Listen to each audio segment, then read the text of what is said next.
நன்மைப்பன் அவர்தான். ஒளியை தந்தும் இதயத்தில் வாசம் செய்பவர் அவர்தான்.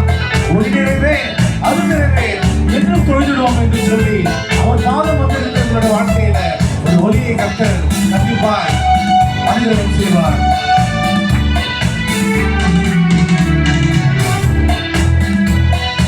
ஒருவரும் சேரா ஒளியில் வாசம் செய்பவரே, ஒருவரும் சேரா ஒளியில் வாசம் செய்பவரே, ஒளியினை தந்துமே இதயத்தில் வாசம் செய்யும், ஒளியினை தந்துமே இதயத்தில் வாசம் செய்யும். ஒளி நிறைவே அருள் நிறைவே என்றும் தொழுதிடுவோம். மகிமை மாட்சிமை நிறைந்தவரே மகிழுடன் தொழுதிடுவோம். பரிசுத்த தேவனாம் இயேசுவை பணிந்தே தொழுதுவோம். மகிமை மாட்சிமை நிறைந்தவரே மகிழுடன் தொழுதிடுவோம். நித்திய தேவன் அவர்தான், நீதி நிறைந்தவரும் அவர்தான், அடைக்கலமானவர் அவர்தான், அன்பு நிறைந்தவரும் அவர்தான். நல்லவரே வல்லவரே என்றும் தொழுகிறோம் என்று சொல்லி அவர் பாதம் பணிவோம். நித்திய தேவன் நீரே, நீதி நிறைந்தவரே, நித்திய தேவன் நீரே, நீதி நிறைந்தவரே, அடைக்கலமானவரே, அன்பு நிறைந்தவரே, அடைக்கலமானவரே, அன்பு நிறைந்தவரே, நல்லவரே வல்லவரே என்றும் தொழுதிடுவோம். மகிமை மாட்சிமை நிறைந்தவரே மகிழ்வுடன் தொழுதிடுவோம். பரிசுத்த தேவனாம் இயேசுவை பணிந்தே தொழுதுவோம். பரிசுத்த தேவனாம் இயேசுவை பணிந்தே தொழுதுவோம். மகிமை மாட்சிமை நிறைந்தவரே மகிழ்வுடன் தொழுதிடுவோம். மகிமை மாட்சிமை நிறைந்தவரே மகிழ்வுடன் தொழுதிடுவோம். அல்லேலூயா. உண்மையாகவே அவரை மகிழ்வுடன் தொழும் பொழுது தாவீதுராஜ் சொல்லும் என்னுடைய உள்ளத்திரியங்கள் அதாவது அவருடைய நினைவாலே துதிக்கிறது என்று சொல்லி பார்க்கிறோம். அப்படிப்பட்ட தேவனை துதிக்க வந்துடும். அடுத்தபடியாக நமது கோபிபவருடைய சன் நேம் என்னப்பா? ஜெனோ ஸ்டீஃபன் அவர்கள். அத கரந்தட்டினா தான் வருவாரா பாருங்க. கரந்தட்டலாமா? ஓகே. ஓ அவரே வாசித்து பாடுறாரா? Okay welcome.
Praise Lord.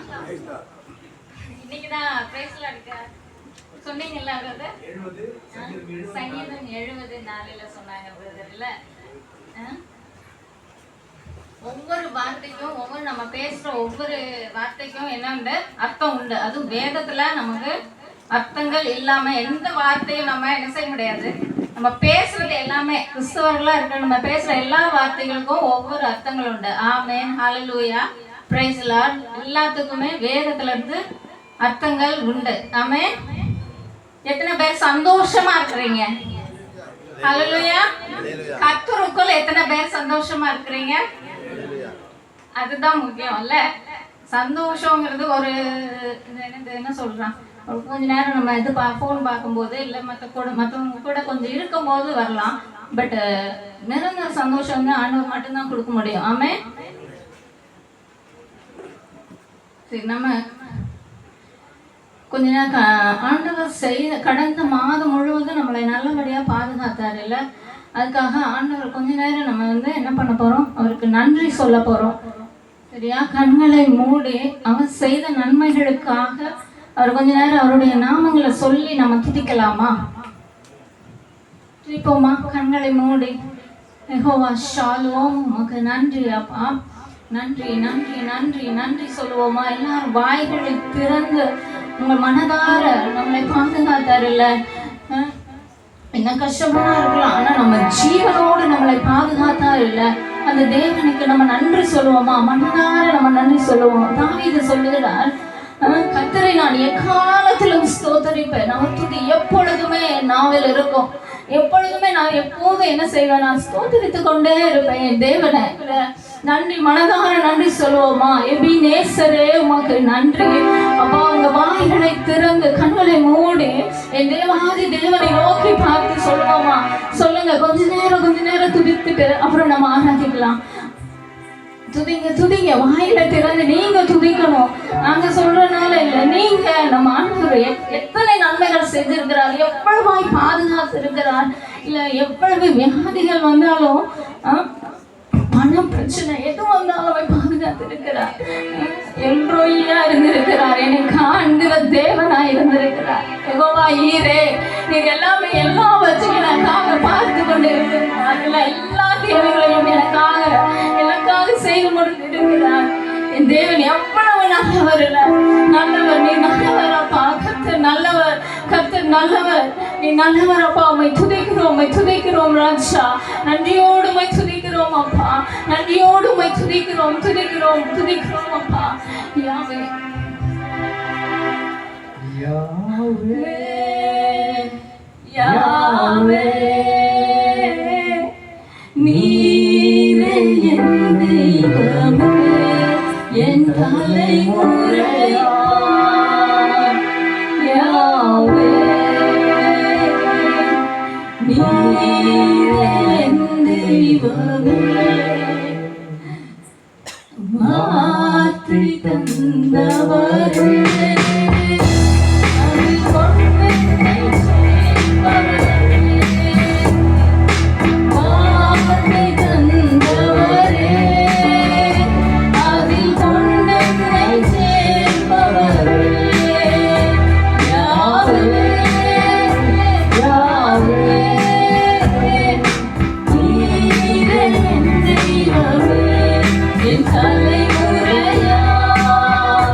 Yahweh.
உமக்கு நன்றி சுவாமி. நன்றி நன்றி நன்றி ராஜா. உடைய பிரசன்னத்துக்காக நன்றி அப்பா. எங்களை தாழ்த்துகிறோம் அப்பா. நீர் எங்கள் மூலமாக வெளிப்படுங்க. உடைய வார்த்தை எங்கள் மூலமாக வெளிப்படட்டும் சுவாமி. Yes Lord. தேங்க்யூ அப்பா. நன்றி நன்றி. ஆமென். ஐ ஹோப் எல்லாரும் ஆண்டவருக்கு நம்ம ஒப்பு கொடுத்துட்டு போகிறோம். அதாவது சும்மா மீட்டிங் தொடர்பு முன்னாடி வர்ஷிப்போடு சொல்லுவாங்க. அதாவது ஆட்கள் வரட்டும் அதுக்கான பாட்டு பாடணும். That is not a worship. ஆவியோடு உண்மையோடு அவர்களை தொழுது கொள்ள கடவுள் வேதம் சொல்லுங்கள். சத்திய வேதம். ஆண்டவர் ஆவியோடும் உண்மையோடும் தொழுது. ஏன்னா he is a Lord, he is a living Lord who is dwelling with us. நம்மோடு கூட சிவனுடைய வார்த்தை நாம் சத்தியம் நிறைந்தவராக இருக்க அந்த உணர்வு கூட அடுத்த மோட்சமாக பாடலாம். தேவரினை சகலனையும் செய்ய வல்லவர். தேவனை உமக்கு ஒப்பான தேவன் யார்?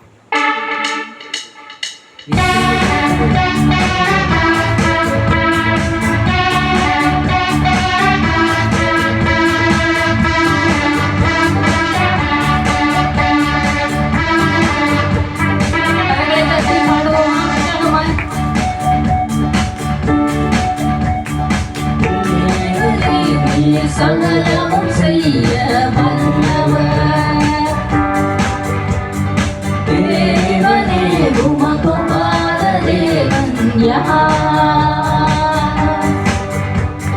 தேவரே நீர் சகலமும் செய்ய வல்லவர் தேவனே உமக்கு ஒப்பான தேவன் யார்? நீ செய்ய நினைத்தது நிறைவேறும். நீ செய்வதை தடுப்பவன் யார்? நீ செய்ய நினைத்தது நிறைவேறும். நீ செய்வதை தடுப்பவன் யார்? தேவனே நீர் சகலமும் செய்ய வல்லவர் தேவனே உமக்கு ஒப்பான தேவன் யார்? தவறாமல் நிறைவேற்றி முடிப்பேன். சவால்கள் என்றும் ஜெயித்திடுவேன். பருவ வல்லவர்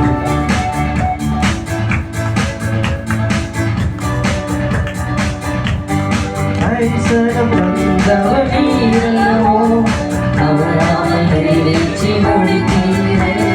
சவால்கள் என்றும் ஜெயித்திடுவேன். சர்வ வல்லவர் நீர்தானே.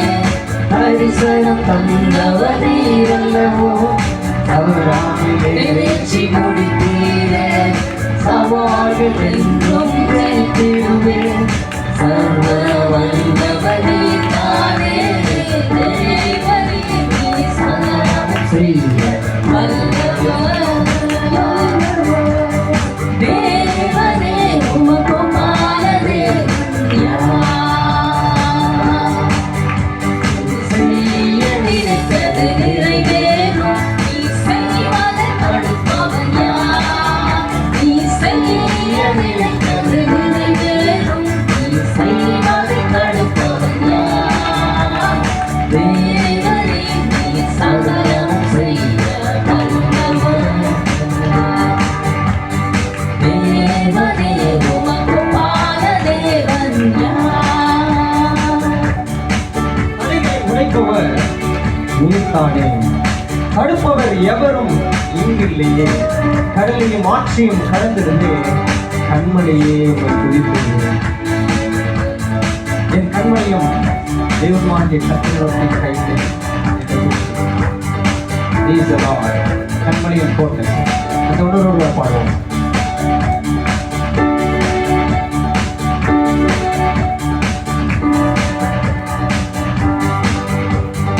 அடிகளை உடைப்பவர் நீர்தானே. தடுப்பவர் எவரும் இங்கில்லையே. கடலையும் ஆற்றையும் கடந்திடுவேன். அன்பரையே உம்மை துதித்திடுவேன். அடிகளை உடைப்பவர் நீர்தானே. தடுப்பவர் எவரும் இங்கில்லையே. கடலையும் ஆற்றையும் கடந்திடுவேன். அன்பரையே உம்மை துதித்திடுவேன். தேவனே நீர் சகலமும் செய்ய வல்லவர்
தடுப்பவன் யார்? தேவரே நீர் சகலமும் செய்ய வல்லவர். தேவனே உமக்கொப்பான தேவன் யார்? தடைகளை உடைப்பவர் நீதானே. தடுப்பவர் எவரும் இங்கில்லை. தடைகளை உடைக்கிறவர் நமக்கு முன்பாக, உங்களுக்கு முன்பாக அவர் கடந்து போகிறார். அதனால எந்த மனுஷனோ எந்த ஒரு பெரிய, அதாவது அவருள்ள ஆளோ யாருமே உங்களுடைய பிளஸிங்ஸோ உங்களுடைய ஆவிக்குரிய வாழ்க்கையில் யாருமே என்ன செய்ய முடியாது, தடை பண்ணவே முடியாது. நிச்சயம் நடந்தே ஆகும். எஸ், ஆமென். தடைகளை அவர் நீதானே. தடுப்பவர் எவரும் இங்கில்லை. கடலையும் மாற்றையும் சுவாசத்தோடு பாடுவோம். கண்மலையே உம்மை துதித்திடுவேன். அடைகளை உடைப்பவர் நீதானே. தடுப்பவர் எவரும் இங்கில்லை. கடலையும் மாற்றையும் கடந்திடுவேன். கண்மலையே உம்மை துதித்திடுவேன். தேவரே நீர் சகலமும் செய்ய வல்லவர். தேவனே உமக்கொப்பான தேவன் யார்? தேவரே நீர் சகலமும் செய்ய வல்லவர். தேவனே உமக்கொப்பான தேவன் யார்? Amen. God. நான் எழும்பி நின்று திரு ஆராதிக்கலாமா? கொஞ்ச நேரம் அப்படியே நம்ம ஆண்டுட்டு விட்டு கொடுப்போம். Amen. தேவரே எங்கள் மத்தியில் அசைவோடு கத்தராக இருக்கிறேன். Amen. எங்களை விட்டு கொடுக்கிறோம். சுயம்னு ஒன்று இருக்கா தகப்பனே, எங்களை மேற்கொள்ள பார்க்கறது. ஏன்னா அப்பாவும் எங்களுக்குள்ள இருப்பது நிமித்தமாகும். ஆவிகளுக்குள்ளாக எங்களை வர்றதுக்கு எங்களை உற்சாகப்படுத்தும். எங்களை தோணுச்சு நாங்கள் விட்டு கொடுப்போம். He is the Lord. வற்புறுத்துற ஆண்டவருக்கு குமாரனாகிய இயேசு கிறிஸ்து இந்த உலகத்தில் அனுப்பி தம்முடைய அன்பை வெளிப்படுத்தினார். அவர் நினைச்சிருந்தா அப்படியே பார்த்து மன்னிச்சிருக்க முடியுமே. எதுக்காக ஆதாம் செய்த பாவத்தை இரண்டாவதாக மாற்றிவிடும். ஆண்டவர்கிட்ட விட்டு கொடுப்போம். ஆகியோருடைய ஆளுகை எங்களுக்கு வேணும். நீர் இல்லை என்று சொன்னால் எங்களை பாவத்தில் மேற்கொள்ள முடியாது. பாவம் எங்களை மேற்கொள்ளும். மாம்சத்தில் இருந்து மாம்சம் மேற்கொண்டே போ. ஆனா ஆவி உற்சாகம் உள்ளது. ஆவிதான் தான் ஆண்டவர்கிட்ட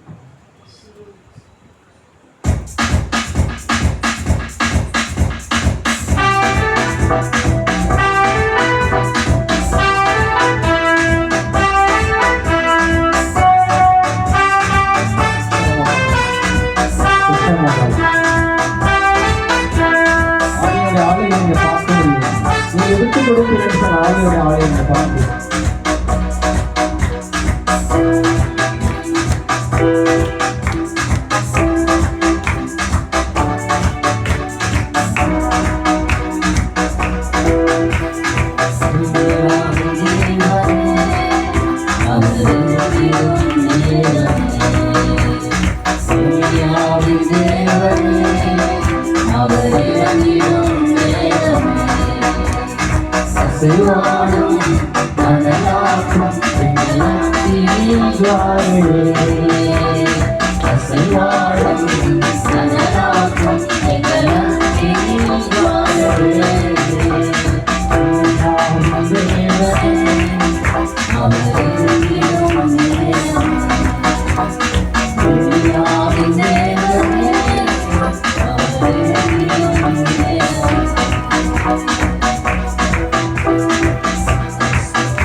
Oh,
பெரிய காரியங்களை செய்கிறார்.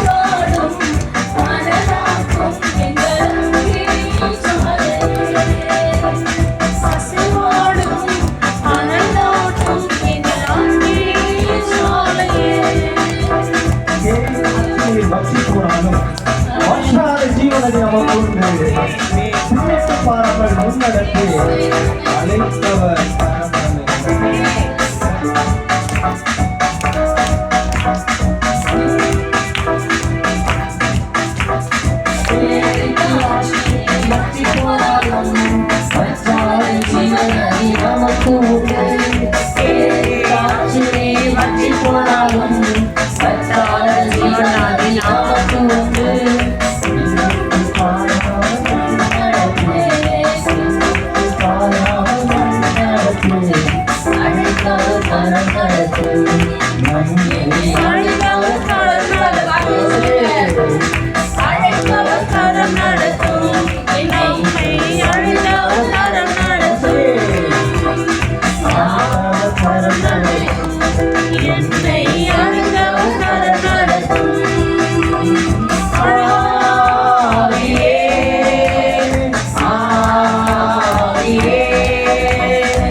மாற்றினதற்காக நன்றி அப்பா.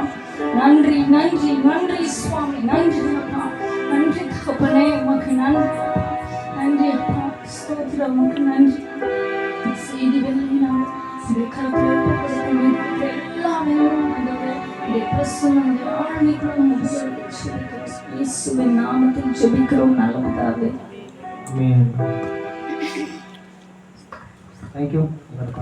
அமர்வோம். உண்மையாகவே பெட்டினா அவர் கறந்துட்டு கொடுத்துடலாமா? உண்மையாகவே மகள் வந்து அருமையாக கீபோர்டு வாசித்தாங்க. இன்னைக்கு ஃபுல்லாகவே நம்ம மத்தியில் இருக்கிற அந்தோனி பிரதர் அவர்களை நான் மேடைக்கு அழைக்கிறேன். வாங்க, உங்களுடைய கரத்தால் பிள்ளைக்கு ஒரு gift கொடுத்துருங்க. ஏன்னா நம்மளுடைய பிள்ளைகள் வந்து வளருது. இந்த மேடை வந்து நல்ல மீட்பன் ஊழியத்தினுடைய மேடை, கண்டிப்பாக பயன்படணும். அதே மாதிரி கோபினுடைய பிரதரும் மேலே அவங்களுடைய பிள்ளைய வாங்க, ஒரு அற்புதமான பாடல் பாடினாங்க.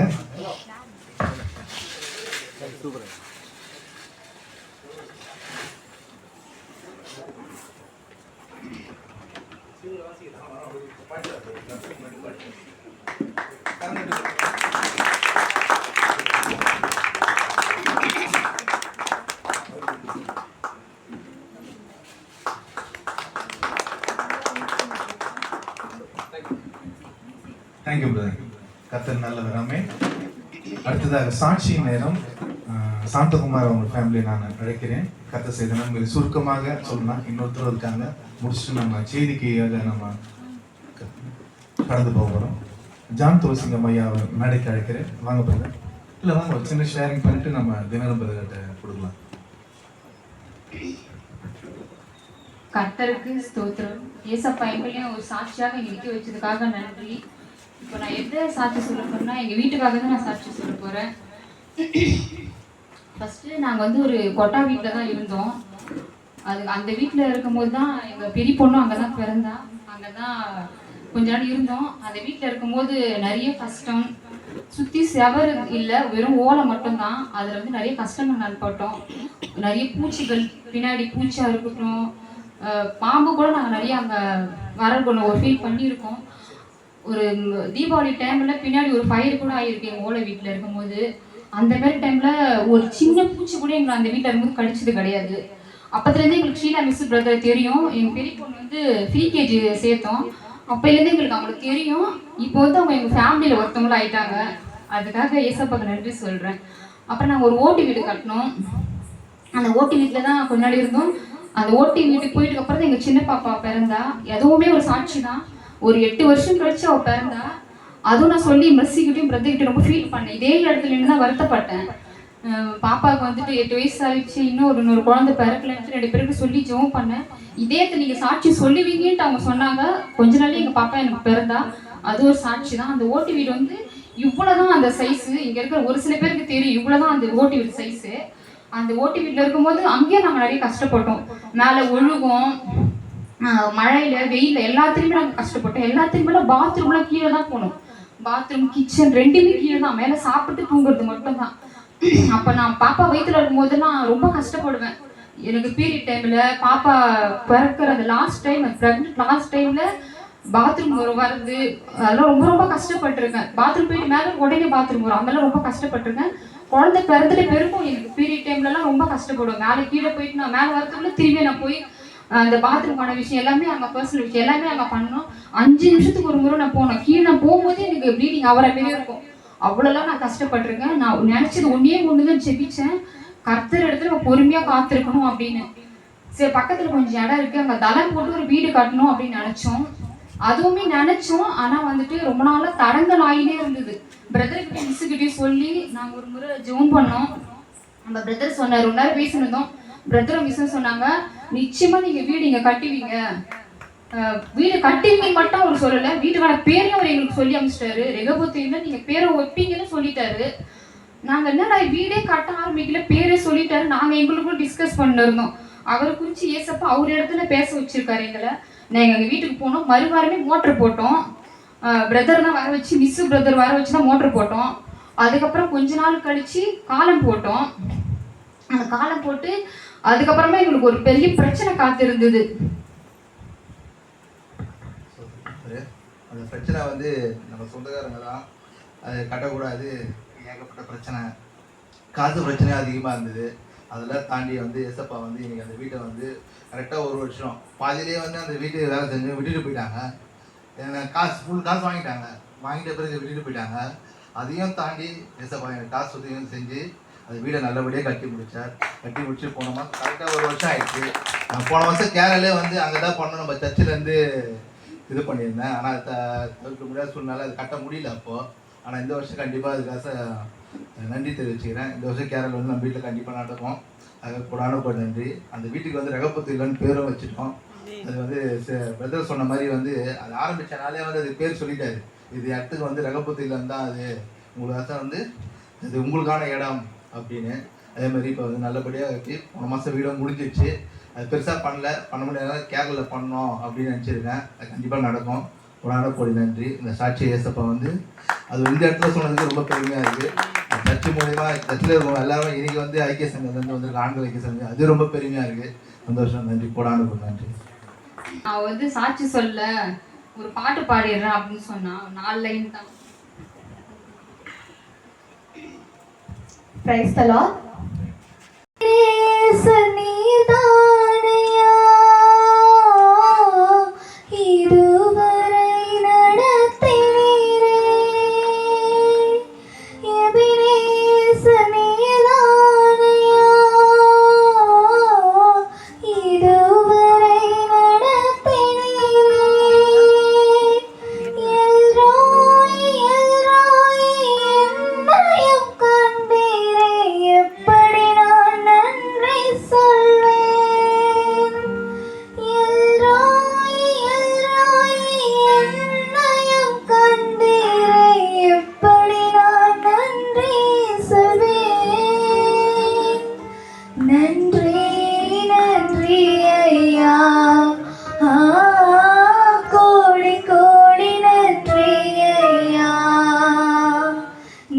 நன்றி நன்றி ஐயா,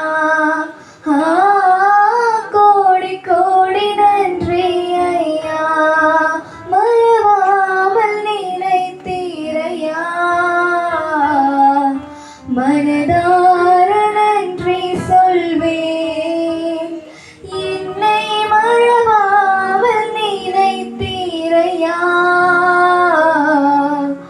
மனதார நன்றி சொல்வேன், இரவும் பகலும் என்னை நினைத்து இதுவரை உதவினீரே, இரவும் பகலும் என்னை நினைத்து இதுவரை உதவினீரே, நன்றி நன்றி ஐயா, கோடி கோடி நன்றி ஐயா, நன்றி நன்றி ஐயா, கோடி கோடி நன்றி ஐயா. கர்த்தர் உண்மையாகவே நல்லவர். அவர் சாந்தகுமாருடைய குடும்பத்திற்கு அந்த ரெகோபோத் இல்லம் என்பது அவருடைய விசுவாசத்தினாலே ஆனதுதான். கடவுள் தான் உண்மையாகவே வந்து பார்த்தீங்கன்னா அவருடைய இல்லத்திற்கு வீடும் மனையும் வந்து கர்த்தரால் தரும் சுதந்திரம். ஆமென். அப்படிப்பட்ட சுதந்திரம் அந்த குடும்பத்தை பெற்றுக்கொண்டதாக நன்றி. அடுத்த சகோதரி அவர்கள் சீக்கிரமா டைம் ஆகுதுனால ஷார்ட்டா கொஞ்சம் முடிங்க.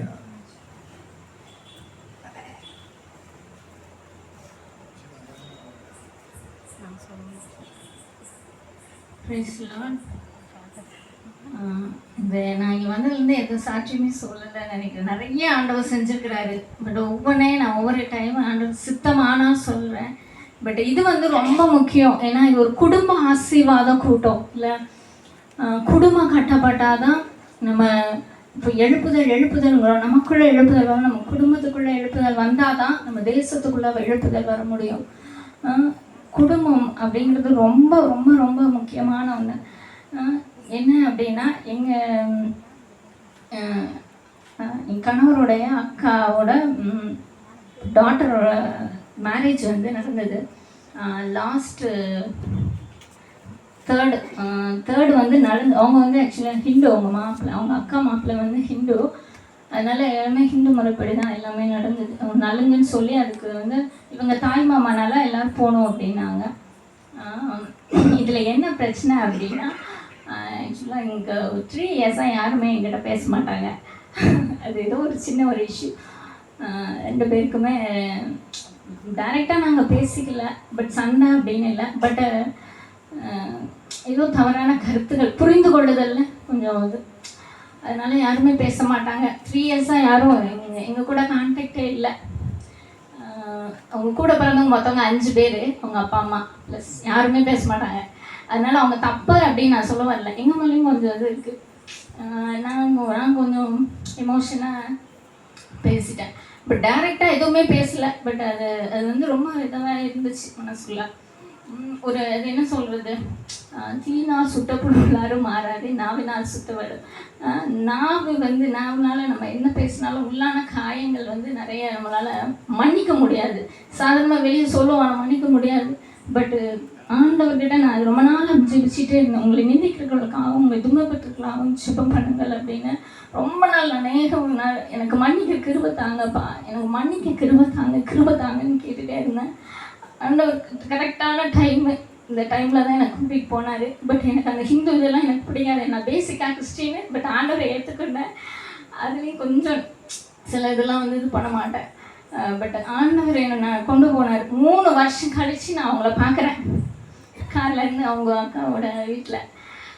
ரொம்ப எனக்கு என்ன சொல்கிறதுனே தெரில. என்னை அப்படி வந்து வரவேற்றாங்க, வாமா அப்படின்னு சொல்லி, மாமா செல்லம் அப்படி அந்த மாதிரிலாம் பேசும்போது எனக்கு ரொம்ப ஆச்சரியமாக இருந்த. ஆண்டவர் எவ்வளோ அழகாக வந்து என்னையும் மாற்றிட்டாரு, அவங்களையும் டோட்டலாக மாற்றிட்டாரு.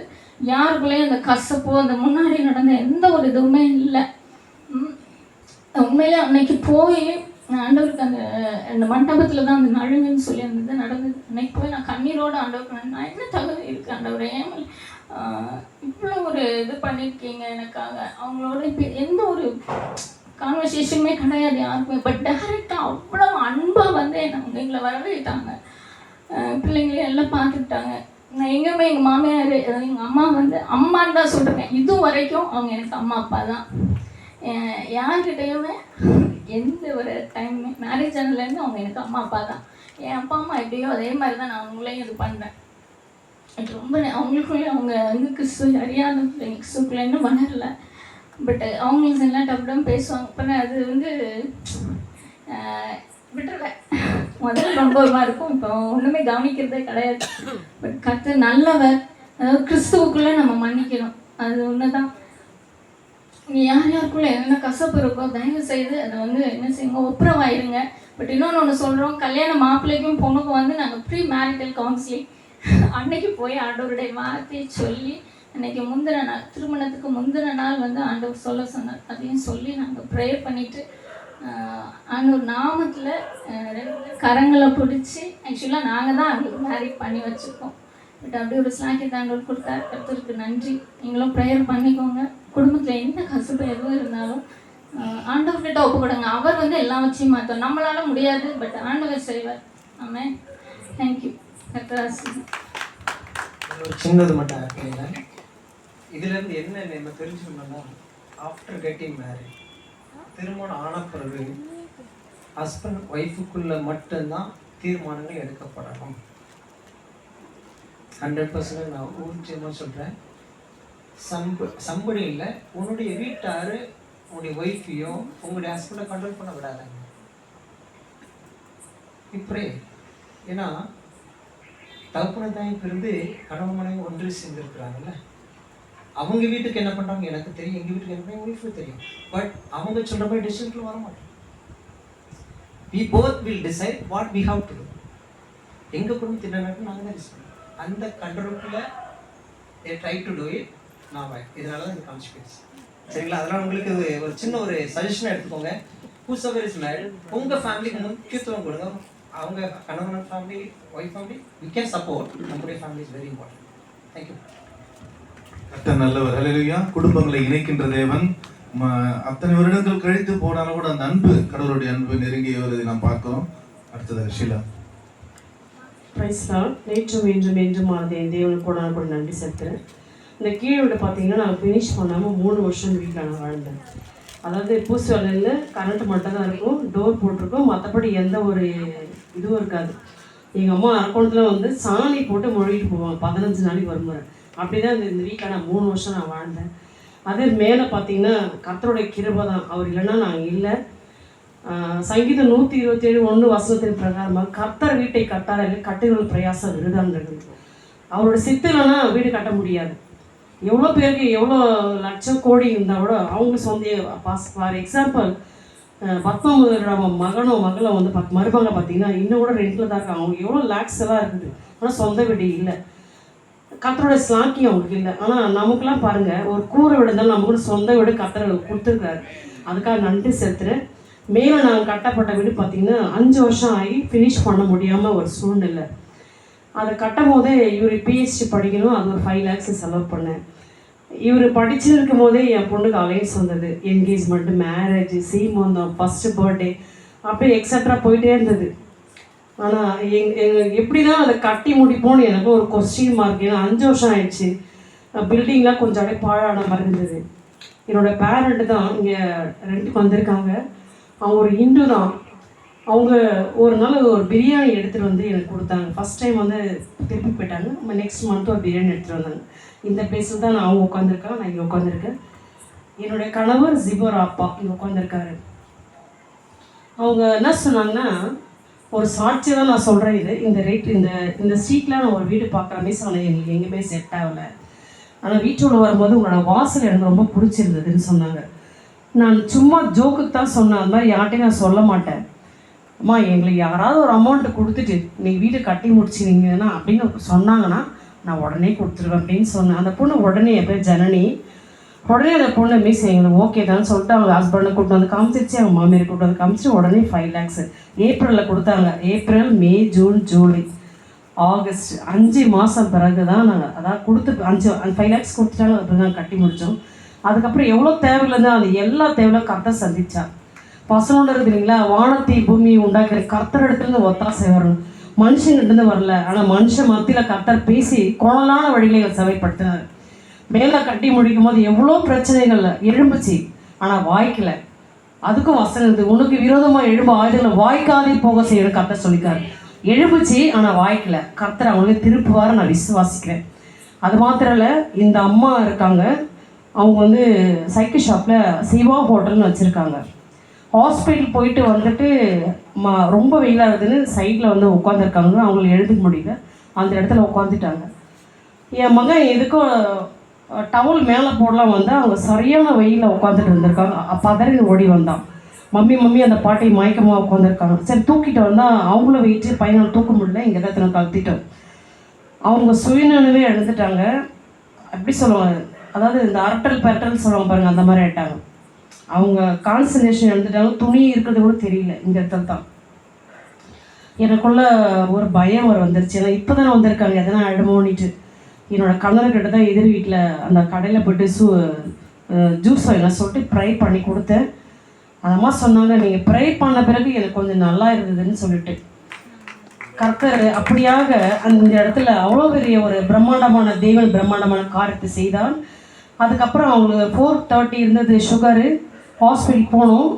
என் மகன் சொன்னால், நீங்கள் பாட்டி இந்த இடத்துல நாங்கள் ப்ரை பண்ணுற இடம், எங்கள் வீட்டில் ஜோம் பண்ணுறதுக்கான நீங்கள் ப்ரை பண்ணுற இடத்துல வந்து உட்காருங்கன்னு சொல்லிட்டு அந்த அம்மா விசுவாசத்தோட சேர் போட்டு உட்காந்தாங்க. நாங்கள் ப்ரே பண்ணி ப்ரேயரில் கொடுத்தோம், குடித்தாங்க, முகத்தில் தெளித்தோம், வீடு முழுக்க தெளித்தாங்க. அவங்க இன்றைக்கி வந்து உட்காருன்னு சொன்னாங்க. ஆனால் உள்ளே இருக்காங்களா இங்கே போய்ட்டு தெரியல.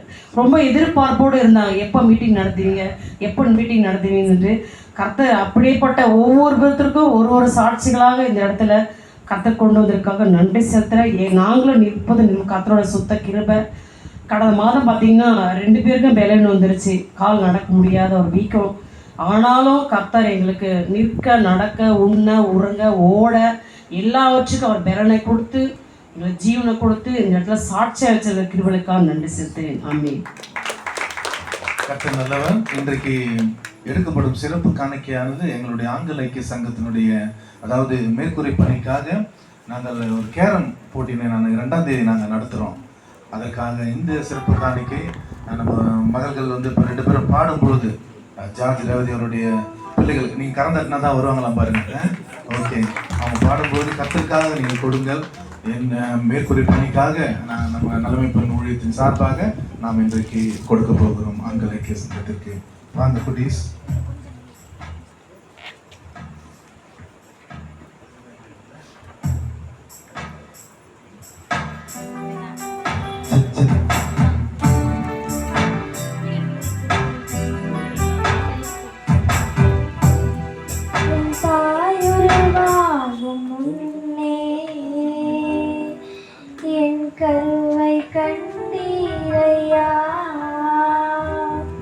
என் பெயர் உருவாகும் முன்னே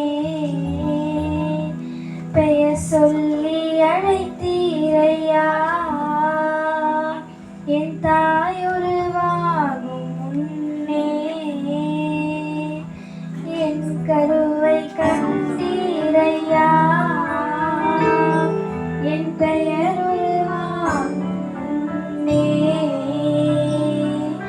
பெயர் சொல்லி அழைத்தீரையா. எப்படிப்பா உமக்கு நன்றி சொல்லுவேன், சொல்ல வார்த்தையே இல்லை. நீங்க போது என் வாழ்க்கை முழுவதும் வேறு ஆசையே இல்லை. எப்படிப்பா உமக்கு நன்றி சொல்லுவேன், சொல்ல வார்த்தையே இல்லை. நீங்க போது என் வாழ்க்கை முழுவதும் வேறு ஆசையே இல்லை. என் தாய்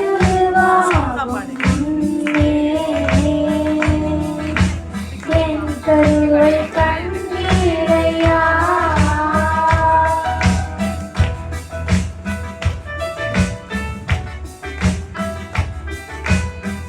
எலும்புகள் உருவாகல, நரம்புகள் உருவாகல, தசைகள் உருவாகல, தரிசனம் உருவானதே. தாய் கருவிலே தரிசனம் உருவானதே.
சொல்லுவேன், சொல்ல வார்த்தையே இல்ல. நீங்க போது என் வாழ்க்கை முழுவதும் வேறு ஆசையே இல்ல. எப்படிப்பா உமக்கு நன்றி சொல்லுவேன், சொல்ல வார்த்தையே இல்ல. நீங்க போது என் வாழ்க்கை முழுவதும் வேறு ஆசையே இல்ல. என் தாய் உருவாகும் முன்னே என் கருவை கண்டீரையா. என் பெயர் உருவாகும் முன்னே பெயர் சொல்லி அழைத்தீரையா. எப்படிப்பா உமக்கு நன்றி சொல்லுவேன், சொல்ல வார்த்தையே இல்ல. நீங்க போது என் வாழ்க்கை முழுவதும் வேறு ஆசையே இல்ல. எப்படிப்பா உமக்கு நன்றி சொல்லுவேன், சொல்ல வார்த்தையே இல்ல. நீங்க போது என் வாழ்க்கை முழுவதும் வேறு ஆசையே இல்ல. வருஷத்தோடு கலந்துட்டோம். தேங்க்யூ. இப்போது நம்ம சகோதரர் ஜான் பிளஸிங். எங்களை நேசிக்கிற நல்ல ஆண்டவரே, அடியேன் வாயின் வார்த்தைகளை ஆசீர்வதிப்பீராக. ஆமென். செய்து கொடுக்க நான் இல்லை, செய்து கொடுக்க மகன் இருக்கிறாரு, அவர் கொடுப்பாரு. நான் ஒரு சாட்சி மட்டும், அவங்கெல்லாம் சொன்னாங்களே சேர்ந்து நானும் எனக்கு வீடு கர்த்தர் கொடுத்தது எப்படின்னு கொடுத்த ஒரு வார்த்தையை சொல்லி முடிச்சிடுறேன். ஐயா கொஞ்சம் அனுமதி கொடுங்க. நான் ஆரம்பத்தில் ஓலை வீட்டில் குடிசை வீட்டில் தான் இருந்தேன். நான் கோஸ்டலில் வேலைக்கு போய் சேர்ந்து ஒரு 3 வருஷத்துக்கு கழித்து ஒரு வீடு கட்டலாம் அப்படின்னு வீடு கட்ட ஆரம்பிச்சு. அது சோத்தை மட்டும் ஏற்றின ஒழிய அதுக்கு மேலே என்னால் அது மேலே பண்ண முடியல. அவ்வளோதான் என்னால் முடிஞ்சது. அதுக்கப்புறம் எப்படின்னா ஓலையென்னா போட்டுடலாம் அப்படின்னு ஒரு தீர்மானம் பண்ணி ஓலை வாங்கிறதுக்கு பிளான் பண்ணின்னு எங்கள் அம்மா கிட்ட சொல்லியிருக்கிறேன். அப்போது எங்கள் அம்மா சொன்னாங்க, நீ எப்படின்னா கடமான வாங்கி மூடிடுது, கடனான பட்டுக்க, அதுக்கு நான் அதுக்கப்புறம் நீ படுத்துக்கின்னு அந்த வீட்டுக்குள்ளே நீ படுத்துக்கின்னு அப்படி பார்த்தினா அந்த கூரையை அந்த தளத்தை அல்லது என்ன போட்டுக்காத உனக்கு மகிழ்ச்சியாக இருக்கும், சந்தோஷமாக இருக்கும். உன்னுடைய வீடு, நீ கட்டின வீடு, உன் உழைப்பில் வந்த வீடுடா, சந்தோஷப்படுவேன். அதனால நீ எதனா போட்டு மூடுறதுக்கு முயற்சி பண்ணு. நீ இதுக்காக நீ கடன் படுறது எப்படின்னா கடன்படாமல் ஒரு மனுஷன் வாழ முடியாது, கடன் பட்டால் தான் வாழ முடியும் அப்படின்னு ரொம்ப ஆணித்தரமாக அந்த வார்த்தையை எங்கள் அம்மா எனக்கு சொன்னாங்க. அதன் பிறகு அதை எப்படி பண்ணி வீடை முடிச்சுட்டு மூடிட்டேன். கடைசி பழக்கத்துங்களா அந்த கிரக பிரவேசம் பண்ணணும்னு நான் இப்போ வேசர்பாடி சர்ச்சில் பியூலா சர்ச்சில் போய்கிட்டு இருந்தேன். அந்த பாஸ்டரேட் வந்து ஜாம் பண்ணேன். அப்போது சும்மா இப்படி லைனாகவே வச்சுட்டு இருந்தோம். அப்போ அந்த பாஸ்டர் சொன்னார், ஒரு டேப்பு துணி கட்டுங்க, டேப்பு கட்டணும், வெட்டிட்டு உள்ளே போகலாம். இல்லையா எனக்கு ஜாம் பண்ணிட்டு போகிறீங்களே, என்னத்துக்கு நாங்கள் பண்ணலன்னு. அப்புறம் பக்கத்துலேயே போய் ஒரு ஜோட்டி போடுறது அதை வாங்கி ரிப்பன், எஸ், அந்த ரிப்பனை போய் வாங்கிட்டு வந்து கொடுத்தாங்க. கட்டிட்டு அவர் வெட்டுறதுக்கு அவர் பிளான் பண்ணிட்டாரு மாஸ்டர். அப்போ நான் சொன்னேன், ஐயா இந்த வீடு கட்டுற இதெல்லாம் எங்கள் அம்மாவனுடைய பிரயாசம், அவங்களுடைய வேண்டுதல் தான்யா, அதனால எங்கள் அம்மா இதை ஓப்பன் பண்ணால் நல்லா இருக்கும் அப்படின்னு அவர்கிட்ட சொன்னேன். ஐயோ அது முக்கியமாக வேணும், நான் ஜபம் பண்ண போகிறேன், உள்ளே போயும் பண்ண போகிறேன், வெளியும் நான் தான் பண்ண போகிறேன், அதனால அவங்க ஓப்பன் பண்ணிட்டோம் அப்படின்னு. அப்புறம் அவங்க பண்ணும்போது சொன்ன ஒரு வார்த்தை சொன்னாங்க, அப்பா இப்போ இந்த சும்மா சிம்பிளாக ஓலை போட்டு பண்ணி மூடிட்டேன், கடவுள் உனக்கு மாடி வீடு கொடுத்தாரு. அல்லேலூயா, அல்லேலூயா. இன்னைக்கு ஆண்டவர் என்னை மாடி வீட்டில் வச்சிருக்கிறார்.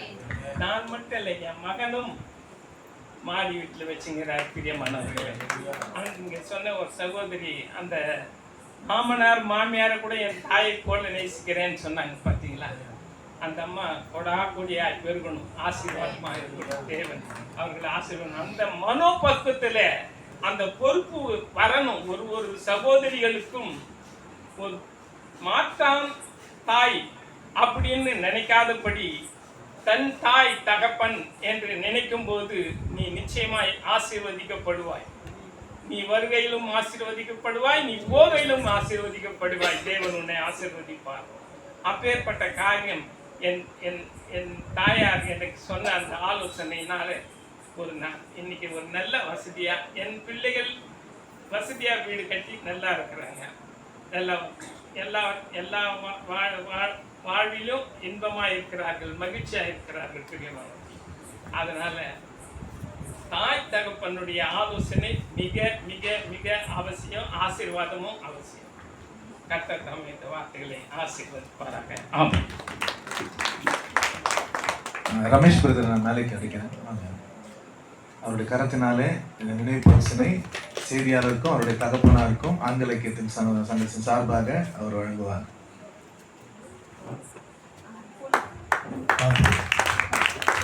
கலந்துக்குவோம்.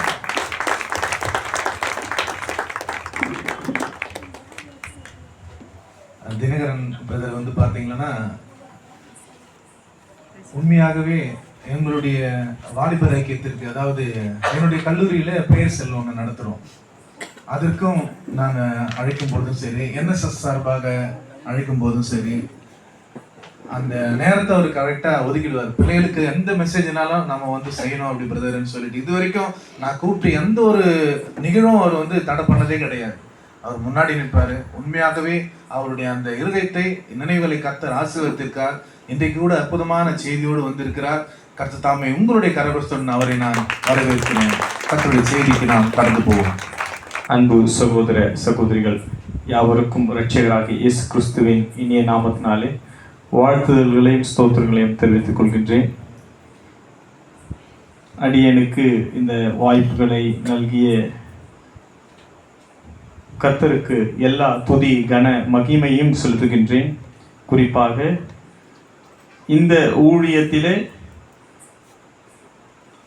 இந்த அடிமையை கர்த்தருடைய வார்த்தையை பகிர்ந்து கொள்ள அழைத்தமையை நினைத்து நான் கர்த்தரை துதிக்கின்றேன். அன்பு அண்ணனுக்கும் ஆண்கள் ஐக்கிய சங்கத்தினுடைய பொறுப்பாளர்களுக்கும் நான் நன்றியை தெரிவித்துக் கொள்கின்றேன். குடும்ப ஆசீர்வாத கூட்டம் 2019ஆம் ஆண்டிலே இதே போல ஒரு கூட்டத்திலே நான் இந்த இடத்துல கர்த்தருடைய வார்த்தையை பகிர்ந்து கொள்ளும்படியாய் கர்த்தர் கருவியாக பயன்படுத்தினார். பின்பதாக 6 ஆண்டுகள் கழித்து மீண்டுமாக இந்த இடத்திலே நிற்பதை நினைத்து நான் கர்த்தரை துதிக்கின்றேன், அவரை ஸ்தோத்தரிக்கின்றேன்.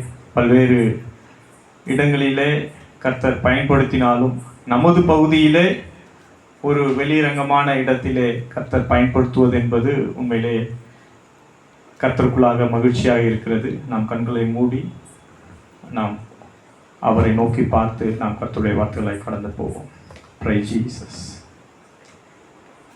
வெறுமையான பாத்திரம் நான் வெறுத்து தள்ளாமலே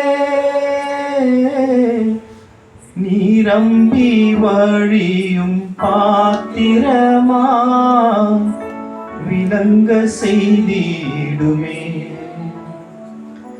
வேதத்தில் காணும் பாத்திரமெல்லாம் இயேசு உம்மை போற்றுமே. எம்மையும் அவ்வித பாத்திரமா விளங்க செய்திடுமே. ஆமாண்டவரே, இந்த இடத்துல நான் நிற்கும் போது ஆண்டவரே எம்டியா நிற்கிறேன்ப்பா.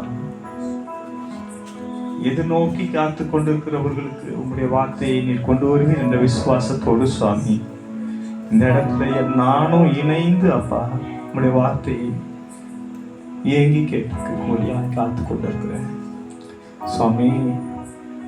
குதிரை பந்தய நாளுக்காக ஆயத்தப்படும், ஜெயமோ கர்த்தரால் வரும். வார்த்தைகளை ஆயத்தப்படுத்தக்கூடிய பணியை இந்த கருவி செய்திருக்கும். ஆனாலும் இசையும் ஜெயமும் இதனால் வரக்கூடிய பலனும் உம்முடைய சமூகத்திலிருந்து வரும் ஆண்டவரே. இங்கு வந்தவர்கள் ஆண்டவரே எந்தெந்த நோக்கத்தோடு வந்தார்களோ அத்துணை பேரோடும் நீர் பேசும்படியா நான் ஜெபிக்கிறேனப்பா. அத்துணை பேரோடும் பேசுங்க ஆண்டவரே. ஒரு அசைவோடும் ஒரு அமைதியோடும் ஒரு மகிழ்ச்சியோடும் கடந்து போகும்படியாய் செய்ய நீ கிருபை பாராட்டுங்க ஆண்டவரே. உம்முடைய ஆவியானவர் ஒவ்வொரு மீதும் இறங்கட்டும் அப்பா. ஒவ்வொருவரையும் தொடட்டும் ஆண்டவரே. இனம் புரியாத ஒரு அமைதியும் சந்தோஷமும் கற்றுக்கொள்ளுதலும் இந்த இடத்தை விட்டு கடந்து போகும் பொழுது அவர்கள் பெற்று செல்ல ஆசீர்வதிக்கும்படியாக கூட நான் ஜெபிக்கிறோம் ஆண்டவரே. உம்முடைய சமூகம் எங்களை புடமிடட்டும். உமது சமூகம் எங்களை ஆசீர்வதிக்கட்டும். இயேசுவின் ஜெபிக்கிறோம் நல்ல பிதாவே, ஆமென்.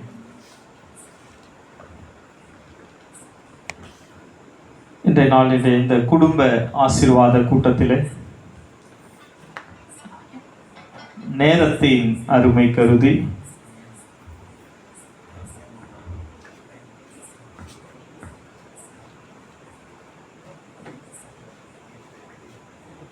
சரியாய் அரை மணி நேரம் எனக்கான இந்த வாய்ப்புகள் இங்கு வழங்கப்பட்டிருக்கிறது.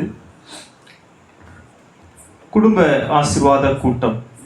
குடும்பம் அப்படிங்கிறது ரொம்ப முக்கியத்துவம் பெறுகிறது இந்த நாட்களில். கிறிஸ்துவ வாழ்க்கை ஆனாலும் சரி, கிறிஸ்து இல்லாத வாழ்க்கை ஆனாலும் சரி, ஒரு பொதுவான வாழ்க்கை ஆனாலும் சரி, யாரா இருந்தாலும் இந்த குடும்பன்ற ஒரு கட்டமைப்புக்குள்ள இருக்கிறவர் என்ன அவனுடைய வளர்ச்சியும் அவனுடைய மகிழ்ச்சியும் அவனுடைய ஆனந்தமும் அவனுடைய அமைதியும் இருக்கு. அதனாலதான் என்னவோ தெரியல கர்த்தர் இப்படிப்பட்ட கூடுகைகளை ஆங்காங்கே நடத்தும்படியாய் அவர் பல மக்களை உயர்த்துகின்றார். அந்த வகையில அன்பு சகோதரர் டாக்டர் அன்பரசு அண்ணன் அவர்களையும் அவருடைய துணைவியாரையும் நான் வாழ்த்துகின்றேன். கர்த்தர் தொடர்ச்சியாக இந்த ஊழியத்தை அநேக தடங்கள் இருந்த பொழுதிலும் கர்த்தருடைய பெரிதான கிருபை அவர்களை வழிநடத்தி இத்தனை ஆண்டு காலம் இதை தொடர்ந்து நடைபெற கிருபை செய்திருக்கின்றார். இந்த குடும்பம் ஆசீர்வதிக்கப்படணும் அப்படின்னா என்னென்னலாம் நமக்கு தேவை? எதெல்லாம் தேவை? இந்த உலக பிரகாரமா பார்க்கும் போது நம்மளுக்கு வீடு தேவைப்படுது, பொருள் தேவைப்படுது, கரெக்ட், இதெல்லாமே தேவைப்படுது. இந்த குடும்பம் ஆசீர்வதிக்கப்படணும்னா எதெல்லாம் தேவை? ஜெபம் தேவை, கரெக்ட். அதாவது முக்கியமா கர்த்தரோடு இருக்கக்கூடிய ஐக்கியம் நமக்கு ரொம்ப முக்கியம். அது நம்ம அநேக நேரங்களில நாம் பெற்றுக்கொள்கின்றோம். திருச்சபைகளின் வழியாக, ஊழியர்களின் வழியாக பெற்றுக்கொள்கின்றோம். குடும்ப ஜெபத்தை நாம் செய்கின்றோம். ரெண்டாவது என்ன? குடும்ப உறுப்பினர்களுக்கிடையான உறவு பலப்பட்டா மட்டும்தான் ஆசீர்வாதம் அந்த குடும்பத்துல தங்கும். இந்த உறவு பலப்படணும்னா அங்க ஒரு சில பண்புகள் பெரிதாக இருக்க வேண்டியதா இருக்கிறது.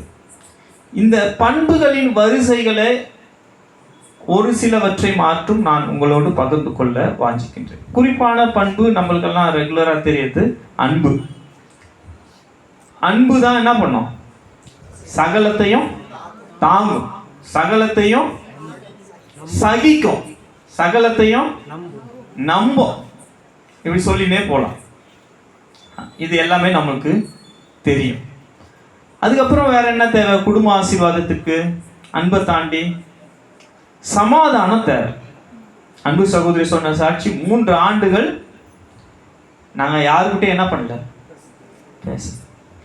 ஒருவேளை பேசலன்றது ஒரு வகையில அவங்களுக்கு ஒரு ஒரு பார்வையில பார்க்கும்போது சரி, ஓகே, ரைட், பேசல, விட்டுலாம். ஆனாலும் ஒரு அங்கலாய்ப்புன்றது என்ன பண்ணி இருந்திருக்கும் அந்த 3 வருஷம். அந்த அமைதினது இருந்திருக்குமா? இருந்திருக்காது. அப்போ அமைதி என்பது குடும்பத்துக்குள்ள, குடும்ப உறுப்பினர்களுக்குள்ள இருந்தா மட்டும்தான் அங்க ஆசீர்வாதம்ன்றது வரும். 3ஆவதா எது தேவைப்படுது? ஆசீர்வாதம் அப்படின்றது நம்ம பார்க்கும்போது குடும்பத்துக்குள்ள சந்தோஷம் இருக்கணும். ஒருத்தரை பார்த்து அப்படின்னு திரும்பி போனா, எத்தனை குடும்பத்துல கணவன் மனைவியா இருப்பாங்க, ஆனா என்னவா இருக்க மாட்டாங்க, துணைவியா இருக்க மாட்டாங்க. இந்த சமூகம் பார்க்கும்போது கணவன் மனைவி, ஆனா கணவனுக்கு மனைவி துணைவியா இருக்க மாட்டாங்க, மனைவி கணவனுக்கு துணைவரா இருக்க மாட்டாங்க. அதாவது வந்து இந்த துணைனது என்ன, ரெண்டு பேருக்குள்ள இருக்கக்கூடிய மியூச்சுவல் அண்டர்ஸ்டாண்டிங். பிரதர் ரொம்ப அழகா அந்த வார்த்தையை சொன்னார் கடைசியா அந்த விட்னஸ் பண்ணும்போது. தேர்ட் பர்சன் உள்ள இன்வால்வ் ஆகாத அளவுக்கு நாங்கள் மியூச்சுவலா என்ன பண்றோம், ஸ்ட்ராங்கா இருக்கோம் அப்படின்னு. அப்ப இந்த சந்தோஷம் கிரியேட் ஆகலைன்னா, குடும்பத்துக்குள்ள இந்த சந்தோஷம் இல்லைன்னா, அந்த சந்தோஷம் என்ன ஆகாது, இந்த குடும்பத்தினுடைய வளர்ச்சியை பிடிச்சி புல் பண்ணி கீழே இருக்கும். நான்காவதாய் பொறுமை அப்படின்றது ரொம்ப ரொம்ப முக்கியம்.